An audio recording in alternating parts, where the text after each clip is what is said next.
again, and welcome to Foreplay Radio Sex Therapy. I'm your host, certified sex therapist Laurie Watson, author of Wanting Sex Again, and blogger at Psychology Today and WebMD. And I have with me Dr. Adam Mathews, my co-host, who's a couples therapist, psychotherapist, and president of NCAMFT. Foreplay is dedicated to helping couples keep it hot.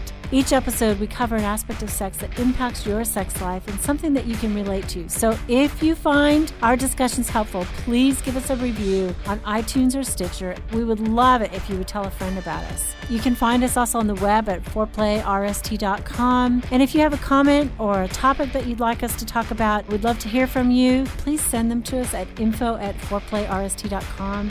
Thanks for listening. Now on to today's topic.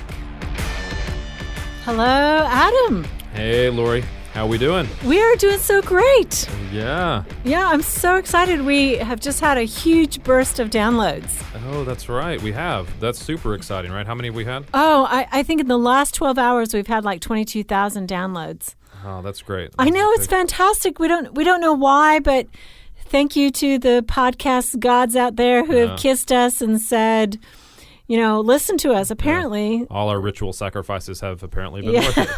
Right. Somebody has liked us and said something about it. We don't know who, but if you're a new listener, we would love to know where you heard about us and who's out there talking about us so we can thank them. Yeah. But it's fantastic. Yeah, we're super appreciative. So thanks for listening. Thanks for jumping on board. And yeah, we'd love to hear from people about what they want to hear us talk about, topics they would like. So you can always email info@foreplayrst.com. Let us know what you want to talk about. We're also starting to accept callers, right? Right. We're starting to accept callers and call-ins.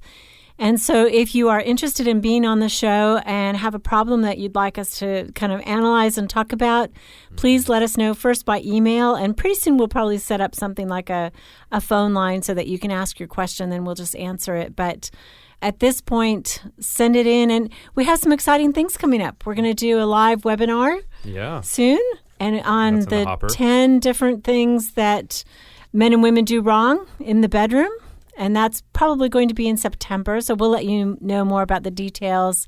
If you're a new listener, we welcome you and we hope that you participate with us. Please subscribe to us. That would be awesome. Yeah. And today we're going to talk about pleasure. Pleasure. That is probably second to the word moist. Pleasure is a word that doesn't fall most from people's lips. You know? Right. Moist. Ew. The worst word in the world, right? Worst word ever. But pleasure, you're pleasure, right. Yeah.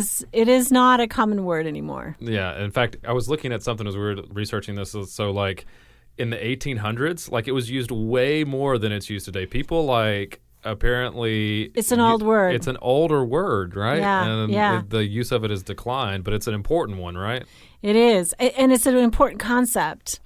You know, I think that the biggest thing I see that stumbles couples is they are hell-bent on productivity. You know, getting things done, raising their family, building their financial kingdom. Is that cultural, Laurie? Is that a new thing? Well, I think it's an American cultural issue, right? I mean, like the French, don't they take a 2-hour lunch or something and they go back to their families and they have a long leisurely meal. Like they celebrate being together and that's a top priority. You know, just to stop for the day and have a pleasurable meal. Yeah, but we tend to be more concerned with making things happen, getting stuff done, checking off our to-do list. Yeah, I mean, how many people at work actually take time for lunch? Yeah, you know, most people work through lunch, right? And how many people at home, you know, take time out of their list to say, you know, it's just important to be together, to have sex together, to hang out and just have some pleasure. There's that word, Adam. Pleasure, yeah. I mean, it's not a focus, right? And we prioritize a lot of other things above pleasure. But that's also, when you talk about pleasure, there's some fears associated with pleasure, don't you think? I mean, things that we're afraid to lean into pleasure, right? Because we're afraid we're going to lose control. We're afraid it's just going to go all out, and we'll become lazy. Oh yeah, we'll become lazy and hedonistic. Hedonistic, yeah. We could stand to be more hedonistic. Yeah. You know? Well, I mean, And I think we associate it with a lot of bad things unconsciously. We think people that have leaned into pleasure have gone too far. They've lost control. They're all of a sudden substance abusers. They're gluttonous. They've completely lost it and gone off the deep end. So we resist the idea of moving it, of finding out what is pleasurable for us, and how we can lean into it. And I was talking to a couple, or I was listening to a couple, and they were saying they were going to go away for the weekend and spend most of it in bed. And it was like, wonderful, absolutely wonderful. But how many people do that? Right? Even honeymoons these days that are supposed to be sex vacations. That's the purpose of your honeymoon, everybody. Yeah. You know, kids out there, it's a sex vacation. Yeah, we were doing some premarital with a couple that's going to Disney World, and I kept saying to them, no, don't do it. Don't do it. Go find a cabin in the woods and just stay there. Or go to the beach and just lay on the beach after that busy wedding. That's right. Find a cabana, a private cabana somewhere, and just be there. You have time to ride Space Mountain later. Or they go to Europe, or they go on these huge adventures and places, and tours. And I'm like, no, this is the time you're supposed to be together. Yeah, but in practicing sex, you bring up honeymoon as well, because that seems to be the time that we can find pleasure. We say it's okay to have pleasure on the honeymoon, right? Right. That's the period of time. Usually, that's the only period of time that you can just seek pleasure in each other and just be together. Your bodies. But, yeah, but we're saying there's other times to do that as well, that it's okay just to go away with that being the purpose. I mean, if you get to the end of your life and you think, okay, what did I accomplish? I accomplished, I earned all this money. I bought all these toys. I did all this. Like, what is, I think when we get to the end of our life, we look back and we think about moments and pockets of time where we had joy, where we were with people that we loved, where we were having exquisite moments. It isn't the conquering of the world kind of thing, right? Because it's over. Yeah. But those other moments, that's what stands out. Are we going to care about being productive? Probably not as much, no. Yeah, but I think most people would agree with that statement in theory, right? But they wouldn't shift all the way to, I'd rather have been about my pleasure, right? Sure. Because there's aspects of that can feel selfish, particularly in a relationship, right? If I said, if I came to therapy with you and I said, I'm all about my pleasure, like that would feel like a selfish thing, but maybe it's not. Well, obviously everything has to be in balance, but I think about especially the women who I talk to who have the list. Mm-hmm. It's all these things they have to do before, and they can never relax and have pleasure until the list is done, which it's never done. Mm. It's never done. Finished. Yeah. Or the men who have to work after work. They're back on their emails. They're back on their phone. They keep their phone on. There can never be a moment of downtime just to turn the world off. And so they can't turn their attention to each other. And I think sex takes that. Yeah.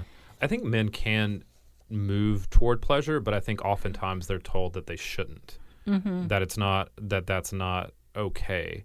Well, I think women maybe get the same message as well now that I think about it. Like we probably both get the messages that it's not okay, but men in particular, I think we can switch from being productive to looking for pleasure, but a lot of times that doesn't seem to be okay. Sure, and I think men can compartmentalize a little bit better than women do. So that's probably true. When they're having sex, they're in it. They're thinking about sex, whereas I think women, when they're having sex, they're thinking about getting up sometimes and doing the next thing. Yeah. And I do think that is frustrating it's a frustrating thing for men. Oh, absolutely. To be able to figure out how to do that. Because I don't think they don't want it to be pleasurable. I mean, I think men absolutely want it to be pleasurable for their partners, but I think getting them to drop the to-do list or focus on it, come into the moment. Yeah, seems to be a hard task. I'm not saying it's just a women's problem, but I mean, I think that's a right, and that's sexist. If I'm saying, I'm not. Well, saying turning toward pleasure, though, I mean, seems to be the difficult thing of getting both people to turn toward it and to explore it together about what and to know what it is. Right, and I mean, we have this American Puritan background, right, that says it's all about staying away from laziness and pleasurable moments and being productive. I mean, work drives us. Unfortunately, right? You think about getting married and you think, okay, we're going to have more sex than ever because we live together. We're together all the time. But what happens is their focus changes, and suddenly their focus is on work. Yeah. It's not on each other. So they don't have as much sex because they don't invest in that anymore. Yeah. And a lot of times pleasure is about being present as well. Like, you have to be present in the moment to experience that. And oftentimes our minds are turned toward the next thing, the next day, the stressors of what's going on in the future, trying to maintain what we have, or the hurts and the frustrations of the past. And so we don't end up being fully present and engaged in the moment, which makes it hard to focus on the pleasure for ourselves or for our partners as well. Absolutely, absolutely. And I think that sometimes we don't feel like we deserve pleasure. You know, especially sexual pleasure. Again, I'm going to go back to the women that I talk to.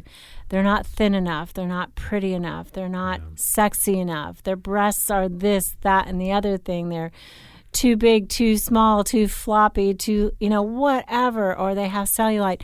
They're somehow or another imperfect and bad in a way that they can't say, I deserve a pleasurable sexual moment. They're not enough. Yeah. And I think men too, they struggle, right, with performance. They're not enough. Their erection isn't hard enough, big enough, whatever. Yeah. And so they get anxious and they can't experience just pleasure. They're now thinking about performance. Yeah, we almost work in sex. Yeah, we almost need to give ourselves permission to be able to seek pleasure, specifically in our partner, right? Because we have all these things that turn that off, that keep us from doing that. And so it seems like we almost need to say, it's okay for me to seek this. It's okay for things to be pleasurable in the first place for that to occur. Yes. Well, let's come back and give some tips about, some how to have sexual pleasure and some really specific things so that people can think about incorporating this into their sex life and into their lives, period. Yeah. Awesome. Okay. You're listening to Foreplay Radio Sex Therapy with your sex therapist, Laurie Watson, and couples therapist, Dr. Adam Mathews. We'll be right back.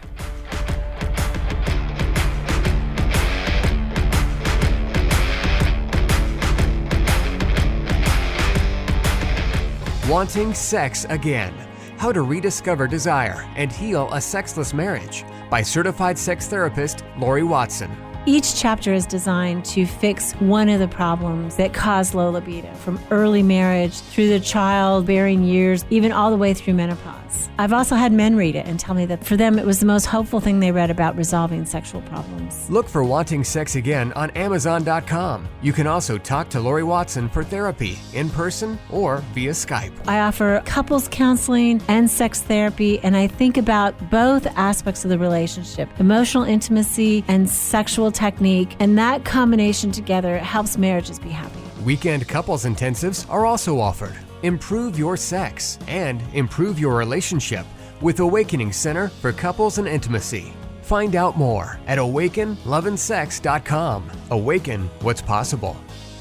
It is one of my great joys in life to be able to really help individuals and couples find strength in their relationships and really find hope again. Licensed marriage and family therapist, Dr. Adam Mathews from Mathews Counseling. I work with a wide variety of issues, including depression and anxiety, marital issues, issues with adolescence. I believe that therapy should be designed around you, that it should be personalized to who you are and to your unique situation. Therapy is available in office, online, and by phone. I want therapy to be comfortable for everyone. At our office, you'll find that we sit around a fireplace in deep, comfortable chairs, look at the problem differently, and offer practical solutions for you to take home and utilize outside of the therapy room. Schedule today and rediscover hope. You can find me on the web at mathewscounseling.net, Mathews with 1 T. You can contact us through email or phone and find a lot of resources on our website, mathewscounseling.net.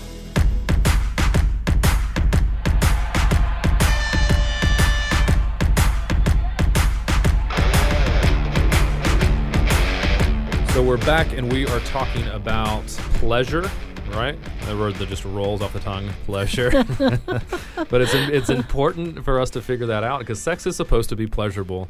Sex is supposed to be enjoyable, and we have to give ourselves permission to be able to seek that and to figure out what is pleasurable, and particularly in sex, and what we enjoy, right? So, Laurie, I know that you have some specific things that we can do to begin to figure out what is pleasurable for us, to understand what we take pleasure in and begin to explore it, right? So what are some things that we can start doing? Well, good. Well, I'd like to introduce the idea of what is a classic sex therapist intervention. It's called sensate focus. And what that means is there's kind of a series of days that you do these exercises that are designed to help you experience more pleasure in the body and then eventually more pleasure sexually. I think that, as I said before, we get focused on performance. We get focused on an end goal of orgasm. And some of that can really twist up how good sex is. It can make it bad. You know, we get too anxious, and so either we don't climax or we climax too fast, or, you know, there's all these problems, or it becomes dutiful sex. It's not this long, leisurely, pleasurable endeavor. Yeah, so you're saying that intercourse, and particularly orgasm, doesn't have to be the only place we experience pleasure during sex. Right, and sensate focus is designed to kind of have you have total body pleasure. And it starts out in this way. So it's very specific, and if you want to try this at home, please do, and please kind of follow the instructions. The day one is basically about non-genital, non-breast touching, and it's whole body touching. So you lie with your partner naked and you take turns. And this gets away from reciprocity, you know, because so many people are so anxious. Is my partner responding? That they can't feel anymore. And we want people to start feeling. We want them to come into their body. We want them to experience the many different ways that their body has pleasure. So basically, day one is being naked together, touching, maybe starting with the back, massage, touch everywhere, then rolling over so that your front is exposed, and touching everywhere but the specifically sexual erogenous zones. So finding other erogenous zones, you know, the earlobes, the elbows, the back of the knees. That was my husband's big find when we were young. You know, it's like, where are the erogenous zones on your partner? So many people get down to business and they miss all these wonderful moments. I think that's, you know, one of the problems, and one of the great things about kind of high school sex, or sex where you're not supposed to do it. You know, as you spend all this time, months sometimes, in foreplay and in touching, trying to avoid the specific spots that are going to turn your partner on, the whole while being incredibly turned on. Yeah. And that's kind of what we want to replicate with Sensate Focus. So day one, touching everywhere but, and just trying to relax and enjoy being a receiver, and then taking turns being the giver. Yeah. What's day two? What is day two? So day two, you can include genitals, you can include breasts. But still just touching, right? Yeah, but it's still just touching, and it's taking a long time for it. So, you know, it's like a half an hour of pleasuring your partner, finding all the ways they like to be touched, also finding the ways you like to touch. You know, sometimes we want to please our partner so much that we forget that we can take pleasure in touching, and that's a big turn on as well. And so day two is all of that. And again, taking the leisure, not rushing to intercourse, not rushing to orgasm, but taking a long time. Yeah. And then after that, you know, you can incorporate another Sensate Focus day with full completion, you know, bringing each other to orgasm. But day one and day two, no orgasms, but you can include genital and breast touch on the second day. Awesome. Yeah. That sounds like a fun 3 days. It's a really fun 3 days, you know, because it is frustrating on one hand, because especially if you're used to reaching orgasm with each other, but especially like with guys who have premature ejaculation, you know, they're so focused on their penis and what their penis is doing and what it ought to do, or ED. They're so focused on that they don't feel anymore. You know, or women who are struggling with orgasm or struggling to have orgasm a certain way, you know, they stop feeling and they start watching themselves in bed. You know, they're hovering over the bed saying, am I doing it right? Am I responding okay? Does my partner think I'm performing well? You know, is my partner happy with my response? And so they're not in their body. Yeah. And this is a way to get back into your body. So you're saying that sex isn't all about the penis?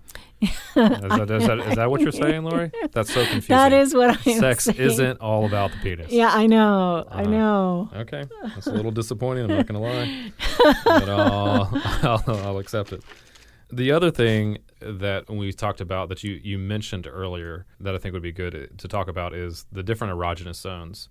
I mean, that's where pleasure is located, right, in those erogenous zones, right, around sex. But a lot of times, like we were just joking about, men stay focused on the penis or women stay focused on one or two body parts, and that we don't really explore erogenous zones, right? Yeah, or I think men learn this is, you know, the clitoris is what she needs to have stimulated to reach an orgasm. So they go right for that. You know, and I think for most women, certainly, you know, they need lots of other touching first. So probably learning where your wife's erogenous zones are would be really helpful. So maybe it's helpful. I think people don't know exactly what the erogenous zones are or where they are. So maybe we just list a few just to make sure people are aware of them, right? Okay. So for men, obviously, penis is number one. Sure. And for women, her vulva, her clitoris. Right. Number one. And then her vagina. Then her vagina after that. You're right. Yeah. Mouth and lips. Mouth and obvious. lips. I mean, kissing. Well, maybe I think a lot of couples have lost the art of kissing. Yes. Right. Uh-huh. And exploring that area. And you can listen to our podcast on that. Yeah. Oh, yeah. We have one on just on we kissing, do. right? We do. That's important. And women's breasts. And I think, you know, again, women do not like their direct sexual erogenous zones touched often until they're aroused. Yeah. So it could be a no-go unless they're aroused. Right. For men, scrotum, perineum, like those are often unexplored as well. Right. And the perineum is the space underneath his testicles, between that and his anus, and that's actually the front side of the prostate gland. So sometimes pressure there can be extremely pleasurable. And I think that women may not know that, men may not know that, but sometimes using a vibrator there can be a really extremely pleasurable act for him. We mentioned nipples. Nipples, mentioned ears. Yeah. Both nipples and ears can be pleasurable as well. Neck. We haven't talked about the neck. I think the neck is just an underused super erogenous zone, right? Yeah. I mean, oftentimes men in the movies, they show men reach up and sort of circle her neck, you know, and put his hand behind her neck. But it's like that touch is so sensuous, and certainly kissing there.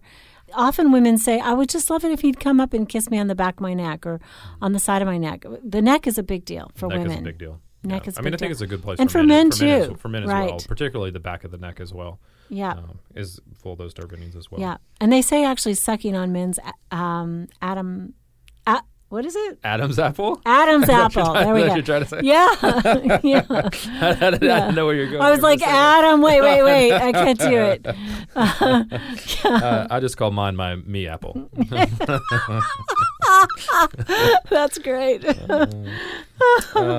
Yeah. So those are some areas, some erogenous zones to explore. Yeah. Make sure you're hitting all of those. And let me say two more. The frenulum, which is on the penis, it's sort of like when a man is erect, it's the front side of his penis. It would be the underside when he's not erect. And it's like right at that little V at the head of his penis, between that and the shaft. And that's supposed to be, I'm not a guy, but it's supposed to be a really super, sensitive spot on a man's penis. And also a G spot for the woman, which is about 1.5 inches into her vagina, top side of her vagina. Sometimes pressure, not a whole lot of pressure, but medium pressure there, kind of stroking, can be super pleasurable. Yeah, and we do have a whole podcast about that as well. We do on the G spot. So listen in. So your last tip, Laura, that you're talking about is a technique you refer to as baseball. I had no idea what you had to unpack this for me to help me understand what exactly you were talking about. It's not first, second, third home. No. It's basically 3 strikes you're out, which is somehow or another bringing your partner close to orgasm and stopping. So you want them to kind of monitor themselves and say, you can't climax until we do this several times. And I just picked 3 times and you're out as the metaphor. So bringing them right up to the edge, stopping, letting them relax and cool off for just a minute or 2 and bringing them back up to the edge, cool off. 3rd time, you let them go over the edge, have an orgasm. And what that does is it builds this magnificent platform of vasocongestion, which is kind of swelling and blood, and it gives them a very powerful orgasm. So it's a super wonderful experience because it's intense during the whole build-up time, and it often has a big bang at the end. So it's a win all the way around. Yeah. It's structured frustration. Structured frustration. And right? especially helpful for people who get hung up on orgasm. The woman who can't get there, and you're like, oh, okay, don't get there. Let's play baseball. Or edging is another way to think about it. Awesome. All right. Edging close to orgasm. All right. So, good luck trying all this stuff. For more pleasure. More pleasure, all right? Yeah. you don't have to use that word, but you can use that word if you want to. It's not a bad word. Getting more comfortable with it, saying it over and over again in this podcast. Pleasure. Yeah, Right. we endorse pleasure at Foreplay Radio Sex Therapy with your sex therapist, Laurie Watson, and couples therapist, Dr. Adam Mathews. Thank you for listening. Hey, help us stay on top here at Foreplay. We'd love it if you would subscribe and share it with your friends. And please take 1 sec and rate and review us. Thanks so much.